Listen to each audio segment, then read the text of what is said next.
الشیطان اللعین الرجیم بسم اللہ الرحمن الرحیم الحمد للہ الذی ہدانا لہذا وما كنا لنهتدي لولا أن هدانا الله لقد جاءت رسل ربنا بالحق والصلاة والسلام على النبي الأمي الخاتم لما سبق والفاتح لمن غلق المعلن الحق بالحق ابی القاسم محمد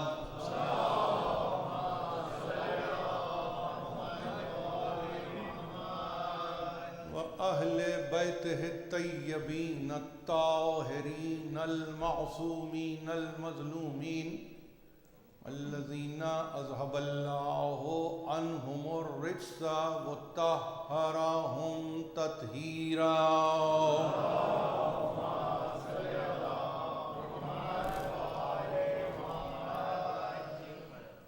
اما بعد فقد قال اللہ سبحانہ وتعالی فی محکم کتابہ الحکیم کل نفس ذائقۃ الموت ثم الینا ترجعون صلوات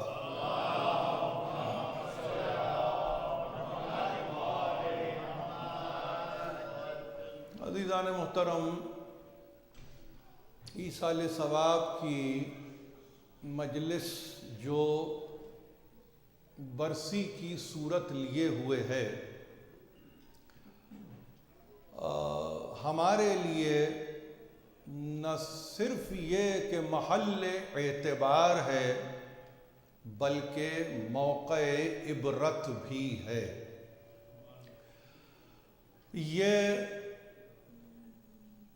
رسوم اگر صرف اسمن و رسمن ادا کی جا رہی ہیں اور اس سے کوئی موقع حاصل نہ کیا جا رہا ہے تو گویا یہ ایک عمل ایسا ہے جو عبث ہے، بیکار ہے۔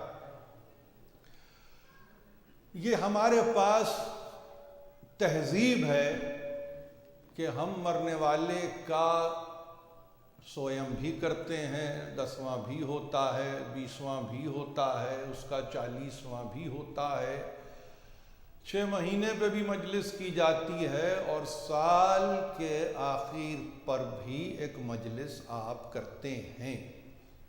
یہ تمام تر مواقع یقیناً ایصال کی صورت لیے ہوئے ہوتے ہیں مرنے والے کے تعلق سے۔ گویا آپ اپنی نشست کو جو از راہ ثواب ہے، آپ چاہتے یہ ہیں کہ یہ صورت ثواب کسی طرح سے بھی وصل اختیار کرے مرنے والے سے، تو یہ آپ کے پاس ایک نشست بن جاتی ہے۔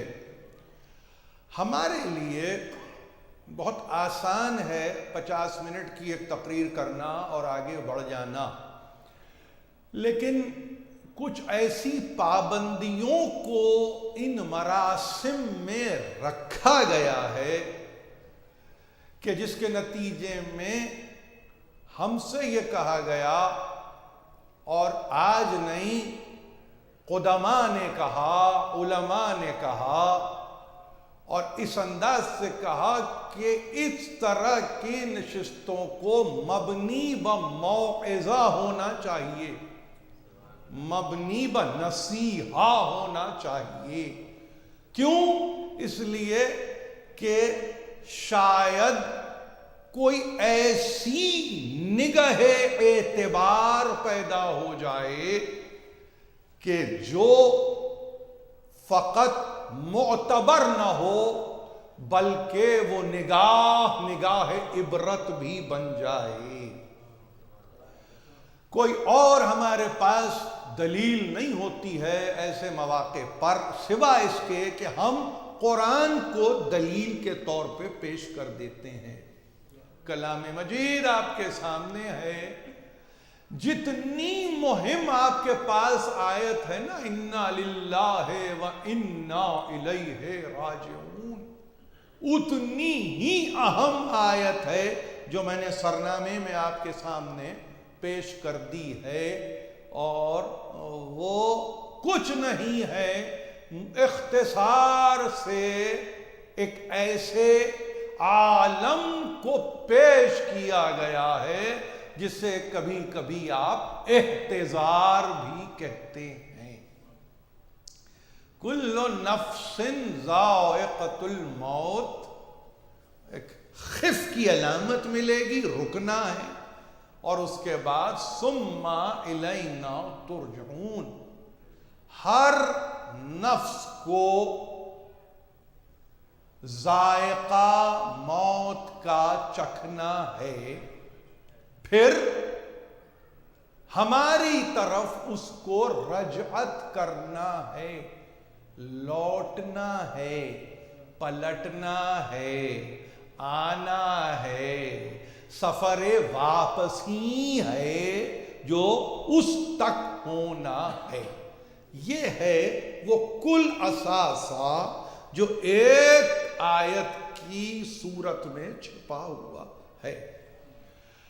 دیکھیے یہ عجیب آیت ہے، بلکہ اگر میں یہ کہوں کہ یہ کمپوننٹ آیت کا کہ جہاں کل نفس ذائقۃ الموت ہے، یہ قرآن مجید میں دو اور مقامات پر بھی ہے۔ یہ جو میں نے آیت کو پڑھا ہے یہ سورہ مبارک عنکبوت سے پڑھا، 29واں سورہ۔ آپ کو یہی کمپوننٹ یعنی اجزاء ترکیبی آپ کو سورہ آل عمران میں بھی نظر آئیں گے، اور یہی اجزاء آپ کو سورہ انبیاء میں بھی ملیں گے۔ یعنی اس کا مطلب یہ ہوا کہ چونکہ پیغام اتنا مہم و اہم ہے، لہذا اس کو ایمفیسائز بھی اتنی ہی مرتبہ کیا گیا ہے تاکہ یہ سبق تازہ بتازہ رہے، یہ سبق آپ کی خدمت میں مستحضر رہے، یہ ہر وقت آپ کے سامنے رہے۔ یہ بات اور ہے کہ ترجمہ کرنے والوں نے لفظ ذائقہ کا ترجمہ مزہ کیا ہے۔ میری بات کو بہت غور سے سنیے، میرے پاس وقت زیادہ نہیں ہے اور میں چاہتا ہوں کہ کام کی بات ہو، اور جو ہمارے بزرگ ہیں وہ تصدیق کریں گے، جو چھوٹے ہیں وہ کم از کم اس کو بغور سنیں گے کہ کیا کہا جا رہا ہے۔ دیکھیے ذائقہ لغات نے لکھ دیا ہے فائنالٹی کے ساتھ کہ ذائقہ مزہ نہیں ہوتا۔ اب آپ کہیں گے ذائقہ ہوتا کیا؟ ذائقہ چکھنے کی قوت کا نام ہے، یعنی وہ پاور ہے۔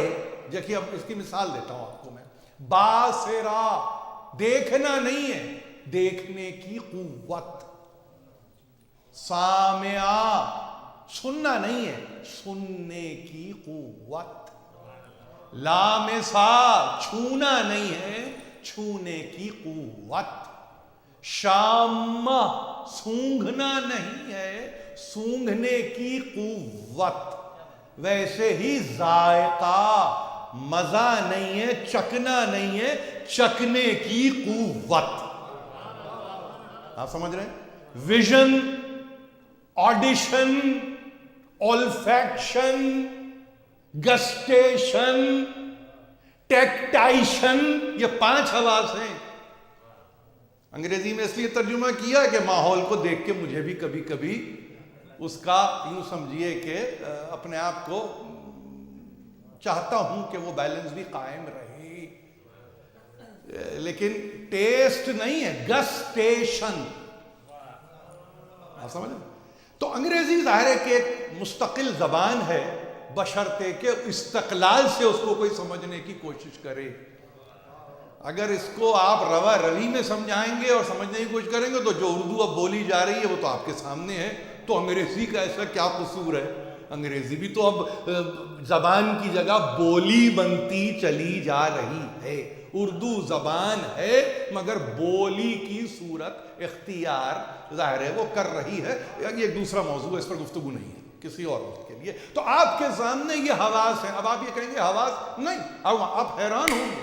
نیورو سائنٹسٹ اس کو اور آگے توسیع دیتے ہیں، آپ معلوم ہے، اور اس کو توسیع دیتے ہیں کہ یہ 5 حواس نہیں ہے، یہ 21 حواس ہیں.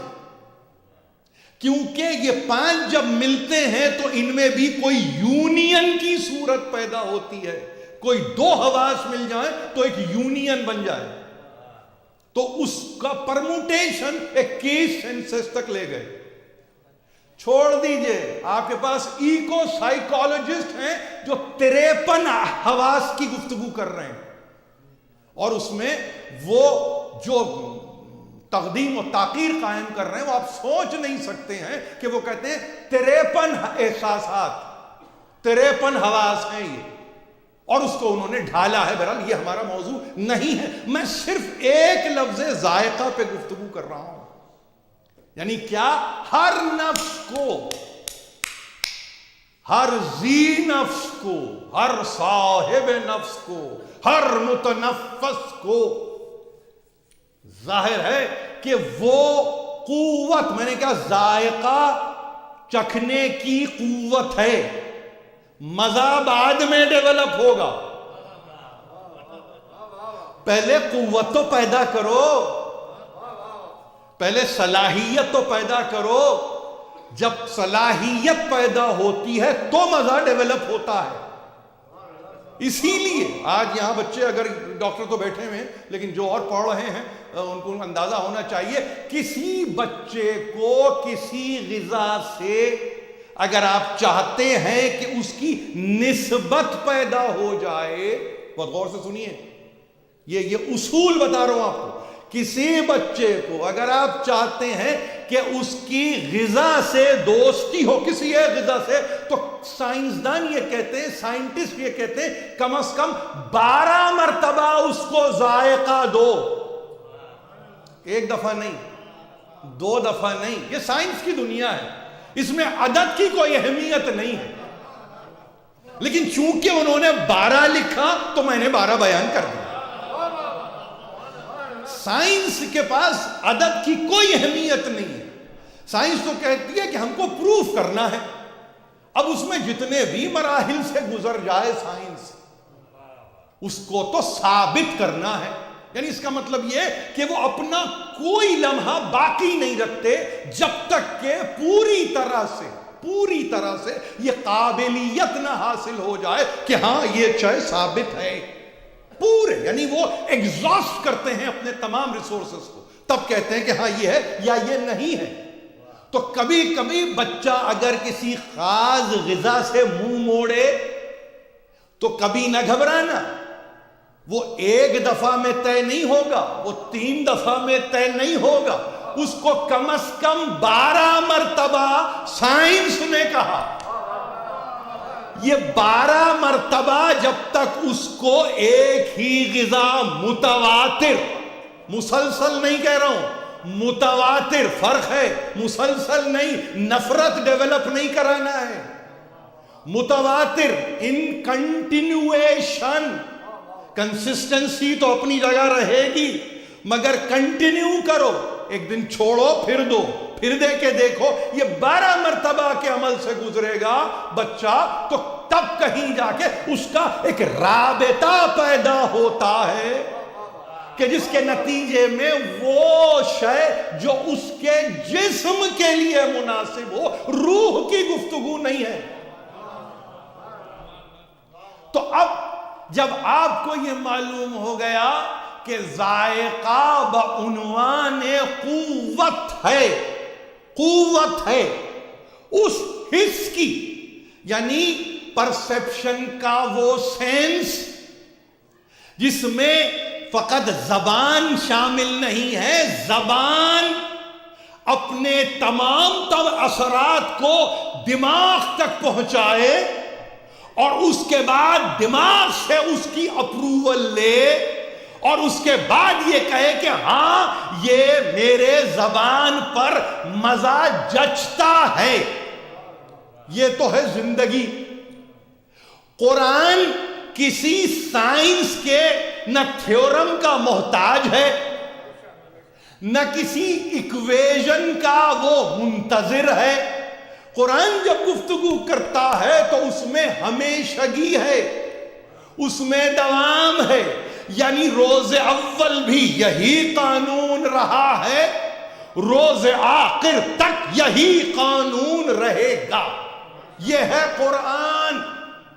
قرآن کے معیار پہ علوم کو آنا ہے، قرآن کو علوم کے معیار پہ نہیں آنا۔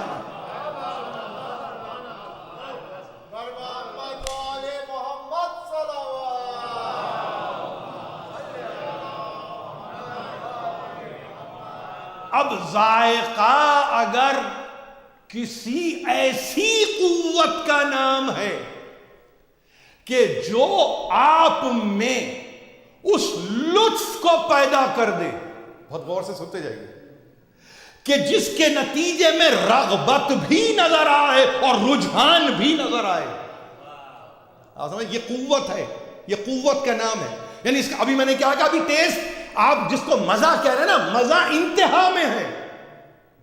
یعنی آ جائیے براہ راست میں آپ سے گفتگو کروں، موت کا ذائقہ، یعنی ہم جب دیکھتے ہیں نا، ما سلف میں ہم نے دیکھا، خلف کی گفتگو نہیں ہے، ما سلف میں ہم نے دیکھا کہ موت کے تمنائی ہیں، موت کے شیدائی ہیں، تمنا موت کیے جا رہے ہیں۔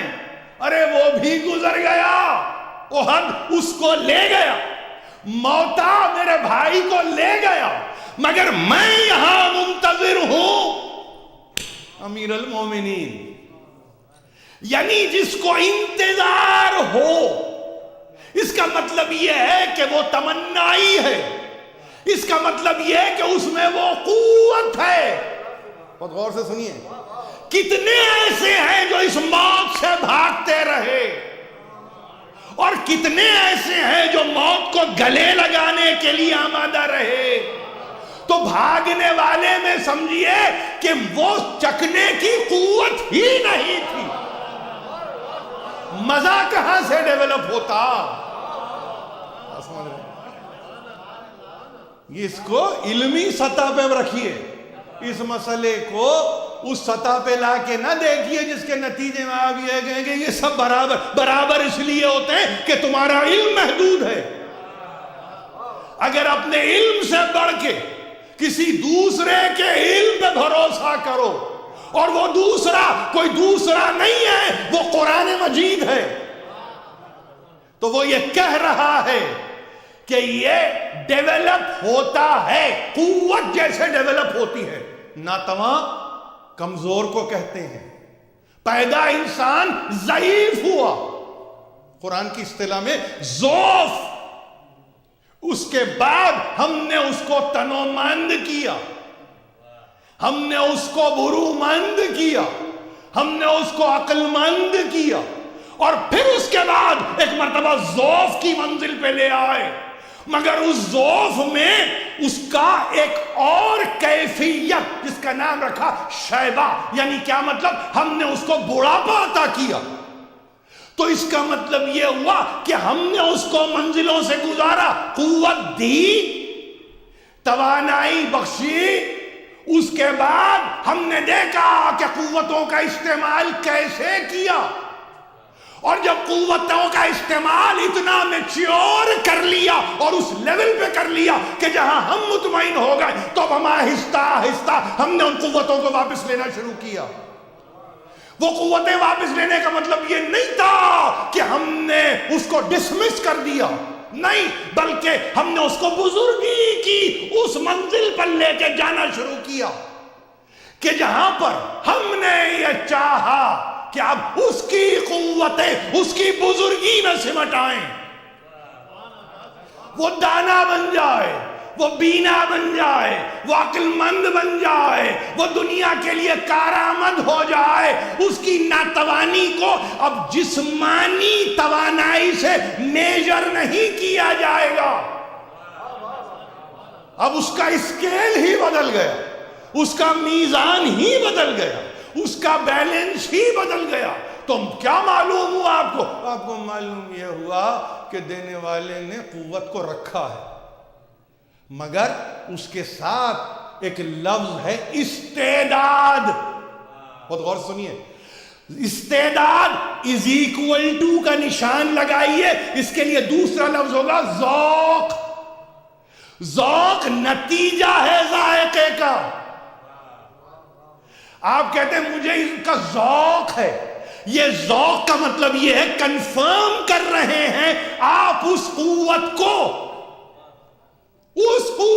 کنفرم کر رہے ہیں جس کو آپ نے ریپیٹیٹیولی استعمال کیا اور اس کو اپنی زندگی کا حصہ بنایا۔ یہ کب بنا؟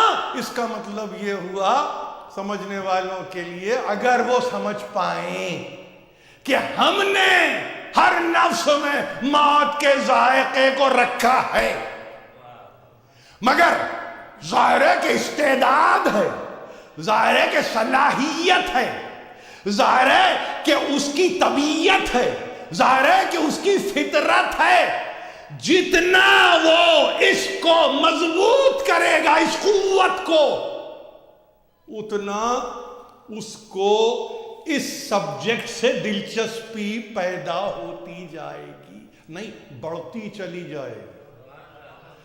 اب سنیے، اسی سبجیکٹ نے ایک خف کے نشان کے بعد جہاں رکنا ہے آپ کو کہا ثم الینا ترجعون، پھر الینا ہماری طرف، ترجعون پلٹنا ہے۔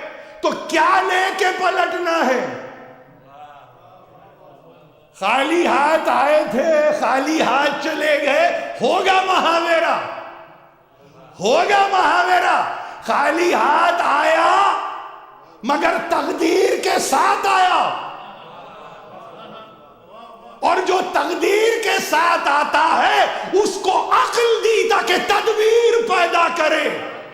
بہت غور سے سنیے، تقدیر ایک حد تک ہے، مقدرات ایک حد تک ہے، مگر جب عقل دے دی تو اب مدبر بھی تو بنو، تدبیر بھی تو پیدا کرو، اور جب تدبیر پیدا کرو گے تو تم کو معلوم ہے کہ تقدیر اور تدبیر جب ملتی ہے تو یہ دو آتشہ ہے، یہ دو آتشہ ڈبل ایجڈ ہے، یہی ذوالفقار ہے، جہاں تقدیر اور تدبیر مل جائے اسے آپ کہیں جا کے کہیں، پوچھیں یہ کیا ہے، کہا ڈبل ایج، کیا شے ملتی ہے آپ کو؟ ایک تلوار۔ وہ تقدیر بھی لے کے آتی ہے، تدبیر بھی لے کے چل رہی ہے۔ زندگیاں بھی ایسے ہی ہیں، زندگی بھی ایسی، سب کی نیام میں ذوالفقار نہیں ہے، مگر تقدیر و تدبیر دی ہے تمہاری نیام میں، تاکہ جب نکالو تو ذوالفقار یاد آ جائے۔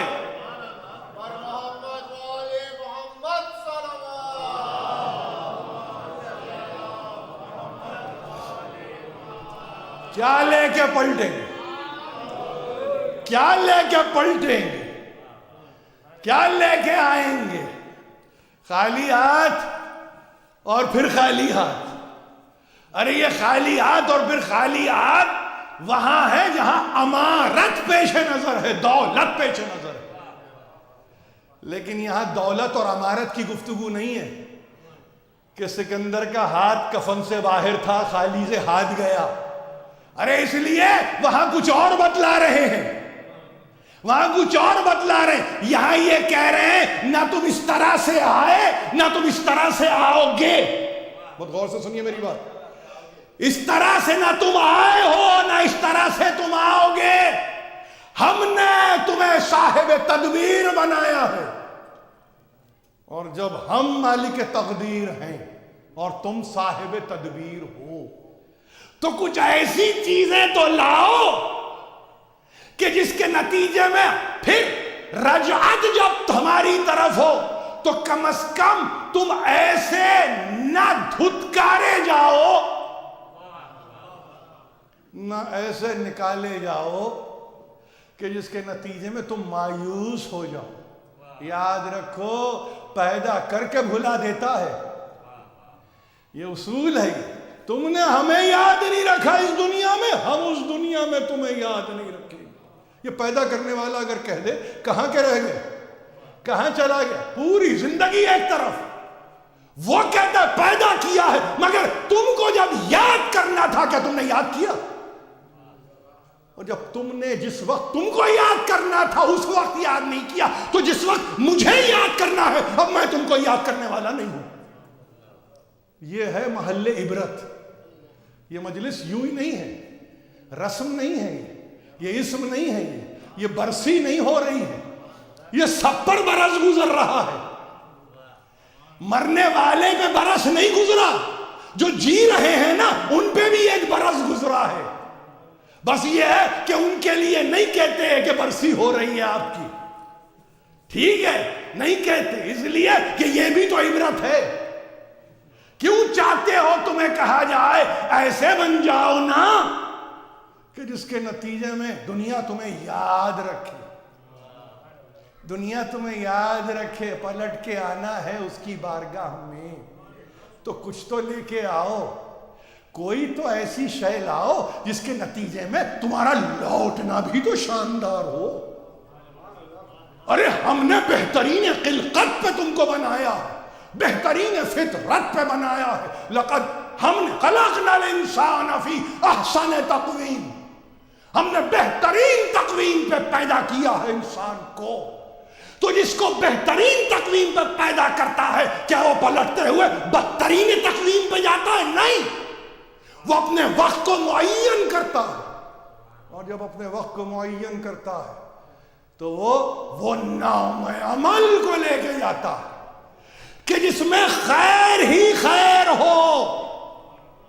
یاد رکھیے، کل نفس ذائقۃ الموت، یقیناً چکھنا ہے، قوت پیدا کرو تو چکھو، چکھو تو لطف آئے، چکھو تو مزہ آئے، چکھو تو رغبت پیدا ہو، چکھو تو تمہارا میلان پیدا ہو، چکھو تو تمہارا رجحان پیدا ہو۔ ارے کسی اور سے ملنے کی باتیں نہیں ہو رہی ہیں، اپنے رب سے ملنے کی گفتگو ہے۔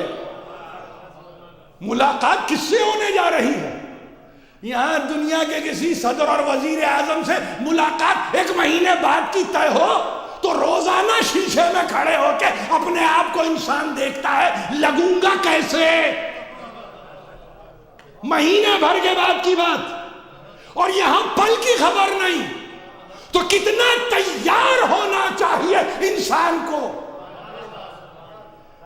کہ وہ یہ کہے کہ نہیں معلوم کب، نہیں معلوم کہاں، نہیں معلوم کیسے، نہیں معلوم کس جگہ، نہیں معلوم کس مقام پہ، جب چاہے بلا لے، جیسے چاہے بلا لے، جس کیفیت میں چاہے بلا لے۔ تو تیاری کیا ہے؟ تیاری کیا ہے؟ دنیا سے جی لگا کے اور ایمان کو بیچ کے، یا ایمان کو دل سے لگا کے اور دنیا پہ لعنت بھیج کے؟ تو آپ کہیں گے دوسری صورت، اور جب دوسری صورت ہے تو پھر یہ طے کر لیجئے کہ کیا عالم ہو انسان کا، تو خدا شاہد ہے، یہ میں کہتا ہوں اپنی مجالس میں، محافل میں، اپنی نجی نشستوں میں، اپنے احباب کے ساتھ بیٹھتے ہو، میں نے کہا دیکھیے یہ قرآن کے معروضات جو ہیں نا، آپ کو یہ معروضات سمجھ میں ہی نہیں آتے جب تک کہ حلال مشکلات آپ کی مدد نہ کرے۔ ایک مرتبہ آواز بلند صلوات بھیجیے۔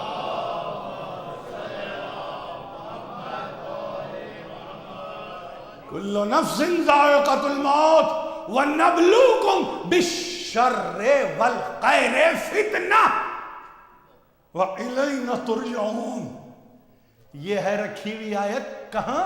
21ویں سورے میں انبیاء میں، کہ جہاں پہ یہ اعلان ہو رہا ہے کہ سنو اللہ کی طرف جانا ہے، سب کو مرنا ہے. یہ بھی ترجمہ ہوا. کسی نے زیادہ زحمت نہیں کی ہے کل نفس ذائقۃ الموت کے اوپر کہ اس پہ بحث کی جائے. انہوں نے کہا سب کو مرنا ہے، ہر ذی نفس کو مرنا ہے، ہر متنفس کو مرنا ہے. مرنا تو ہے، لیکن بتاؤ تو صحیح کیسے مرے. وہ اس لیے نہیں بتا سکتے کہ ان کے پاس کوئی بتانے والا نہیں ہے. آپ کے پاس لگاتار یکے بعد دیگرے بتانے والے بتا رہے ہیں ایسے مرا جاتا ہے، ایسے جیا جاتا ہے. تو وہاں پہ قرآن کہہ رہا ہے کہ سنو ہم تم سب کو آزمائیں گے، شر کے ساتھ بھی خیر کے ساتھ بھی. اور یہ آزمائش ہے، اس آزمائش کی صورت ابتلا ہے. مبتلا کریں گے، بہت غور سے سنیے، ایک ایک لفظ قرآنی ہے. مبتلا کریں گے تمہیں خیر و شر میں، اور تمہاری آزمائش اس سے ہوگی. پھر تمہیں اپنے رب کی طرف آنا ہے یا ہماری طرف پلٹنا ہے. یہ قرآن ذرا اور کھول کے. تو امیر المومنین نے کہا یاد رکھو اور ہمیشہ یاد رکھو. اور وہ بات کیا ہے؟ جمع الخیر کلہ فی ثلاث خصال. خیر و شر میں مبتلا کیا جائے گا، انسان ہی کو کیا جائے گا. تو وہاں امیر المومنین فرماتے ہیں کہ خیر کو 3 خصال میں رکھ دیا گیا ہے. خیر کو 3 خصال، خصوصیات، کیفیات، عادات، قصائل، خصال جمع 3 میں رکھ دیا گیا. النظر والسکوت والکلام، 3 خصال. ایک تمہاری نگاہ، ایک تمہاری خاموشی، ایک تمہارا کلام. خیر کو دیکھیے، یہ وہ خیر ہے کہ جو آپ لے کے جلیں گے. کسی نے نہیں بتایا، خدا کی قسم کسی نے نہیں بتایا مجھے کسی نے نہیں بتایا. میں کبھی کبھی سوچتا ہوں کہ اگر یہ نہ ہوتا، ارے یہ ہستی نہ ہوتی، تو قرآن منکشف کیسے ہوتا؟ انکشافات قرآن کیسے ہوتے؟ آپ کہتے ہیں ریویل ہوا قلب محمد پہ، انسانوں پہ کیسے ریویل ہوتا اگر علی نہ ہوتے؟ محمد کے قلب پہ ہوا. کبھی اپنی اس قوت کو سمجھیے. خدا کی قسم یہ نہ اسم موجود ہے دنیا کے پاس، نہ یہ ہستی موجود ہے کہ جو کہہ سکے کہ ہم بتائیں گے. ہم خیر کے ساتھ جانا ہے نا، ہم بتاتے ہیں تم کو. خیر جمع ہے، من جملہ خیر، من جملہ، یا نگاہ میں یا سکوت میں یا کلام میں. پہلی چیز یاد رکھو ہمیشہ. فرماتے ہیں کہ دیکھو یہ 3 چیزیں اتنی اہم ہیں، اتنی اہم ہیں. لِكُلِّ نَظَرٍ وَلَيْسَ فِيهِ اعْتِبَارٌ فَهُوَ لَهْوٌ. کہتے ہیں کہ وہ نظر جس میں عبرت نہ ہو. بہت غور سے سنیے میری بات. یعنی آپ نے دیکھا اور لیسن لرن نہیں کیا، آپ نے پرسیو کیا، آپ نے سبق حاصل نہیں کیا. امیر المومنین فرماتے ہیں کہ وہ نظر جس میں اعتبار نہ ہو. کیا عجیب لفظ ہے یہ، اردو زبان میں آپ استعمال کرتے ہیں. یعنی اعتبار کا مطلب یہ ہے جو صاحب اعتبار ہوتا ہے وہ معتبر ہوتا ہے.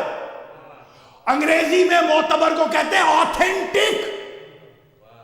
یہ آتھینٹسٹی کلام کے نتیجے میں نہیں ہے، نگاہ کے نتیجے میں ہے. اگر یہ نگاہ نہیں ہے جو معتبر ہے تو پھر پتہ ہے کیا ہے؟ وہ کہتے ہیں یہ کچھ نہیں ہے، یہ لہو ہے، کوئی چیز نہیں ہے، بیکار ہے، فضول ہے، کچھ نہیں ہے، یہ کوئی چیز نہیں ہے، اس کا کوئی معنی نہیں۔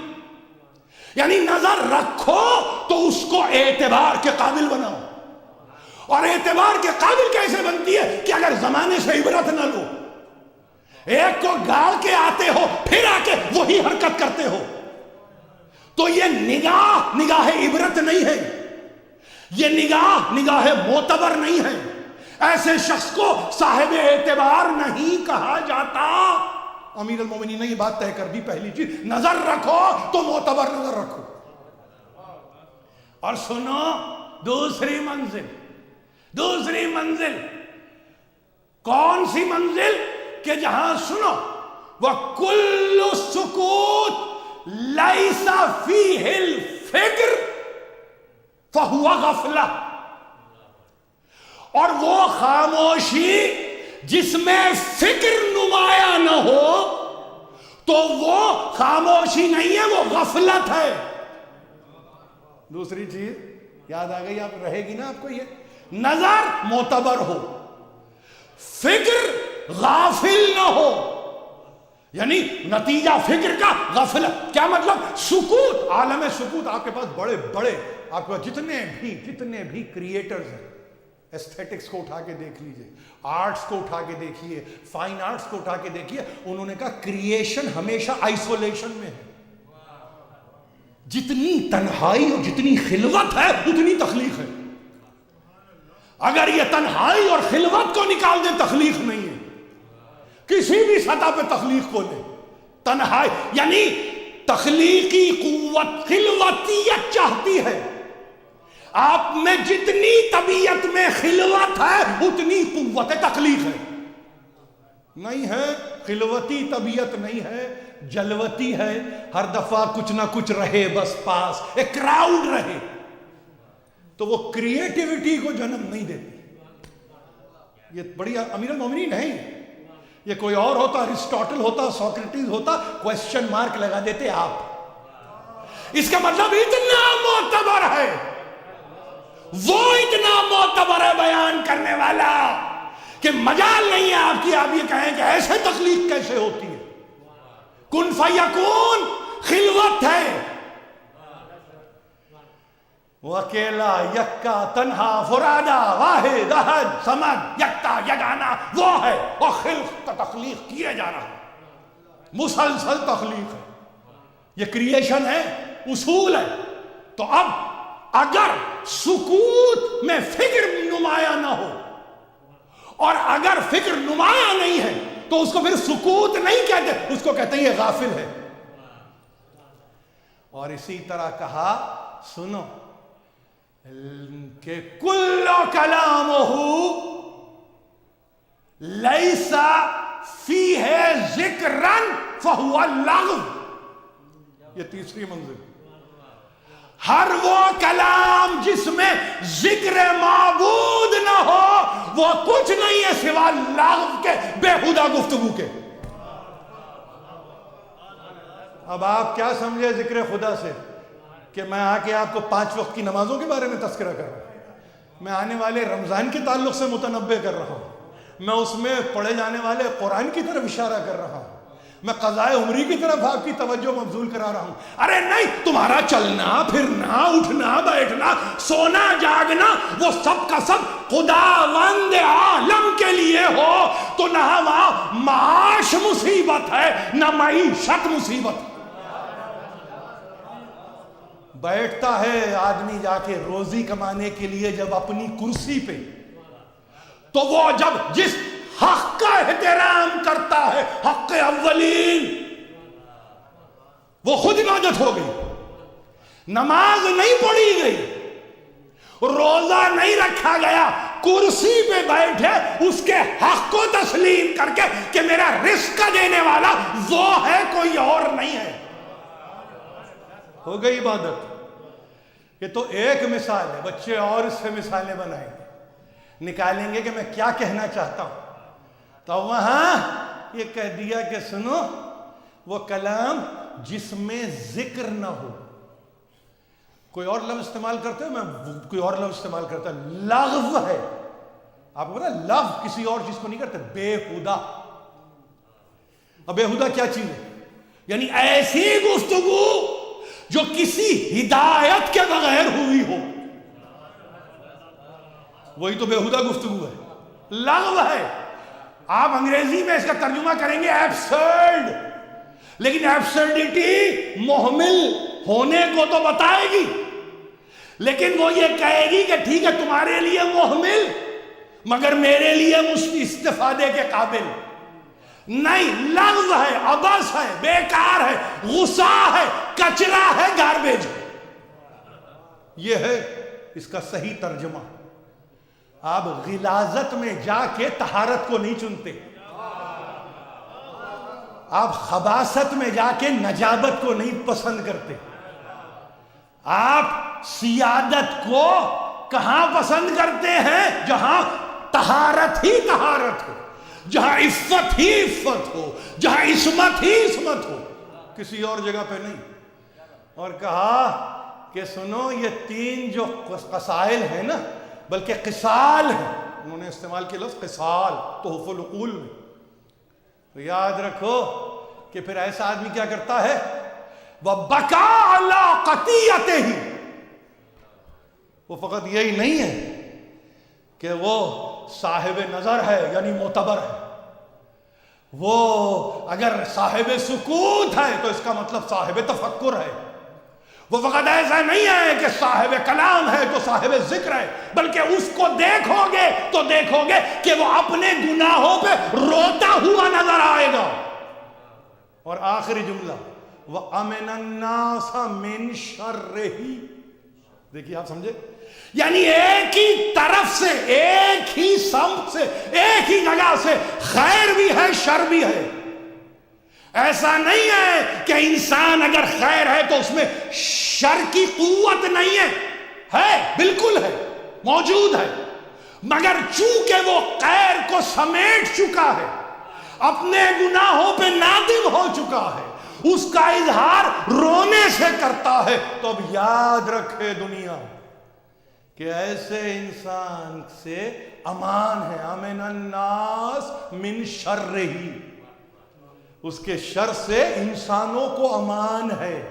پوچھا تھا نا کسی نے امیر المومنین سے معاویہ کے بارے میں، نام لے کے گفتگو کر رہا ہوں، کہ یہ عقل ہی عقل ہے. کہا نہیں، نکرہ ہے، نکرہ، یہ نکرہ ہے. ممانعت نہ ہوتی تو ہم سے بڑا مکر کرنے والا کوئی نہ ہوتا. اللہ خیر الماکرین ہے. اس کے مکر کو مکر نہیں کہتے، اس کے مکر کو آپ اسٹریٹجی کہتے ہیں انگریزی میں. آپ سمجھ رہے ہیں؟ تو امیر المومنین نے کہا یہ جو کچھ کر رہا ہے یہ کچھ نہیں ہے. ہم اگر چاہیں تو سوچ نہیں سکتی دنیا، سوچ نہیں سکتی دنیا، مگر یہ ہمارا مطمع نظر ہے ہی نہیں. آپ سمجھ رہے ہیں؟ جس نے اپنے قوت ذائقہ کو اتنا بلند کر لیا ہو کہ جہاں موت استقبال کرے، اور وہ استقبال کرے تو یا نبی کا استقبال یا ولی کا استقبال، کہ کوئی اور مقابلہ نہیں کر سکتا. عزیزو، یہ کچھ گراں قدر لمحے تھے جو میں نے آپ کے درمیان گزارے، مگر یاد رکھیں کہ یہ کسی ایک کی قوت ہوتی ہے. جب تقسیم ہو تو کبھی 313 نظر آئے، کبھی 72 نظر آ جائے. یعنی اس کا مطلب یہ ہے ایسے وجود ہیں کہ اپنی قوتوں کو منقسم کرے، تقسیم کر دے. تو ایک ایک صحابی گویا ایک ایک حسین. ارے یہ تو بڑوں کی گفتگو ہو گئی. جھولے میں اگر باب الحوائج ہے نا علی اصغر حسین، تو وہ بھی اسی منزل پر ہے. کوئی بڑا صحابی ہو، کوئی بڑا بزرگ ہو، ان کی منزل کم نہیں ہے. یعنی حسینی قوت، اب میری بات کو سنیں، ذائقہ موت کو اتنا شیریں کر دیا کہ قاسم نے تو نمائندگی کی نا یہ کہہ کے کیسے پایا موت کو، تو شہد سے زیادہ شیریں۔ یہ کس کی قوت تھی، یہ کس کی طاقت تھی، یہ کس کا پاور ہے، کون ہے اس کے پیچھے؟ تو معلوم ہوا ایک حسین، ایک حسین۔ اور وہ حسین جب قوتوں کو تقسیم کرے تو گھبرانا نہیں کہ کبھی باب الحوائج علی اصغر حسین نظر آئے، کبھی باب الحوائج ابو الفضل عباس نظر آئے، کبھی زینب طالی المعصوم نظر آئے۔ گھبرانا نہیں، گھبرانا نہیں، کسی بحث کو نہیں چھیڑنا۔ یہ قوتیں ہیں جو ملی ہیں اور حسین نے تقسیم کیا ہے۔ ظاہر ہے اللہ نے دیا ہے تو حسین دے رہا ہے، آج تک ہمیں مل رہا ہے، اسی کی بارگاہ سے مل رہا ہے، اسی کے آستانے سے مل رہا ہے۔ کوئی گزر جاتا ہے اپنا تو حسین قوت بن جاتے ہیں، نہ رو، ہم ہیں نا۔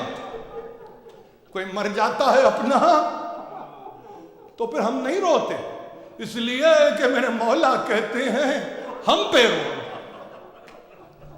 یاد رکھو تم میں کوئی مر جائے، دیکھو کچھ نہیں، امام ششم کہتے ہیں کہ دیکھو بکا کرو علی مصاب جدنا، ہمارے جد کی مصیبتوں پہ بکا کرو، گریا کرو۔ کتنوں پہ گریا کریں گے، کتنوں کو رونا، لیکن عزیزو یہ قوت جاتے جاتے جاتے جاتے میرے حسین نے سکینہ میں منتقل کر دیا۔ یہاں ذاکر اول نے شہزادی کونین کا تذکرہ کیا۔ میں کچھ نہیں کر سکتا ہوں، حق ادا نہیں کر سکتا ہوں، مگر میں صرف یہ کہتا ہوں ارے مڑ کے اس 3 برس کی بچی کو بھی تو دیکھو۔ باپ جائے تو یہ کہے کہ سکینہ نہ گھبرانا، پھوپھی اماں ہیں۔ آپ کو معلوم پوری کربلا، یعنی کیا بات کر رہا ہوں، ارے اس عاشور کے دن کو دیکھو کہ علی اکبر جائیں تو کیا کہیں، قاسم جائیں تو کیا کہیں، اونو محمد جائیں تو کیا کہیں، ارے عباس جائیں تو کیا کہیں، کچھ نہیں۔ اور بابا اب جائیں، بابا جائیں اور یہ کہہ کے جائیں سکینہ نہ گھبرانا، نہ گھبرانا، پھوپھی اماں ہیں، پھوپھی اماں ہیں، سکینہ نہ گھبرانا۔ مگر ہائے رے سکینہ، کیسا امتحان لیا ہے سکینہ کا کہ 18 جوانان بنی ہاشم کو تہے تیغ کیا گیا، حسین ابن علی مارے گئے، دامن سکینہ جلا، گوشوارے چھنے، ارے تماچے مارے گئے، کل نفس ذائقۃ الموت۔ کیا قوت ہوگی سکینہ کے پاس کہ وہ موت کا ذوق کرے، موت کا شوق اختیار کرے۔ ہائے سکینہ، کچھ نہیں کہا، کچھ نہیں کہا، ہاں دریا پہ گئی، ہاں باپ کے سینے پہ اس وقت گئی کہ جب باپ کا جنازہ پامال کر دیا گیا۔ 3 برس کی بچی چلی کربلا سے، کبھی اونٹ سے گرتی تو دادی بچانے کے لیے آتی، کبھی صدقے کے کھجور اٹھاتی تو ام کلثوم نزدیک لا کے کہتی الصدقۃ علینا الحرام۔ شام کے دربار میں پہنچی تو ایک مرتبہ باپ کے سر کو دیکھا، بلا لیا دامن میں، آغوش میں۔ اب بچی کا امتحان کب تک دیکھیے، یہ ہے شہزادی سکینہ۔ ایک مرتبہ جا کے شام کے زندان کے دروازے پہ کھڑی ہو گئی، اور آنے والوں سے بس اتنا کہتی تھی اب جا کے کہہ دے کوئی میرے چچا سے سکینہ پانی نہیں مانگے، سکینہ پانی نہیں مانگے گی۔ آ جاؤ آ جاؤ۔ ایک رات آئی، باپ کو خواب میں دیکھا، دیکھیے ہر ذی نفس کو موت کا مزہ چکھنا ہے، ذائقہ لینا ہے، قوت کو پیدا کرنا ہے۔ ایک مرتبہ باپ نے کہا بیٹے اب مجھ سے برداشت نہیں ہوتا، آجا سکینہ آجا میرے پاس۔ حسین نے بلایا، سر حسین آیا، ایک مرتبہ رخسار پہ رخسار رکھ کے بس اتنا کہا منزل الذی اعتمنی فی صغر سنی، بابا اس چھوٹے سن میں کس نے مجھے یتیم